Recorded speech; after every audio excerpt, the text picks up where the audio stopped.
Glescia is being promoted as a trendy online clothing store offering stylish pieces at affordable prices. But the real question is whether it's actually legit or just another risky fashion site. The store presents itself like a standard e-commerce fashion brand, selling clothing and accessories with typical policies like shipping, returns, and payments outlined on its website. Now, the idea behind this isn't completely fake.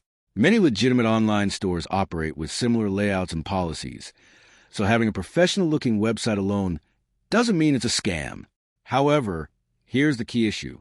There's very little independent information or verified customer feedback about Glescia as a brand, which is a major warning sign.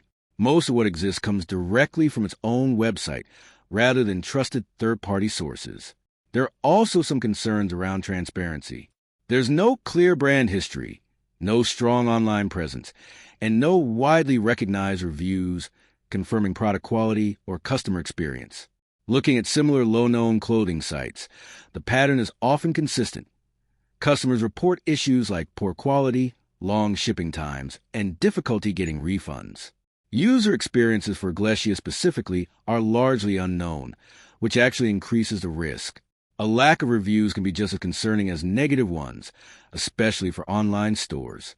It's also important to understand that many newer fashion sites rely on drop shipping models, where products may look good in photos, but differ significantly in real life. So, is Glescia real or fake? It's likely a real website that sells products, but it shows multiple signs of being low trust and unverified rather than a proven, reliable store. The bottom line is that Glescia appears to be a high-risk online clothing store with limited credibility, so it's best to approach with caution or avoid until more verified reviews are available. Thanks for watching. Don't forget to like and subscribe for more videos.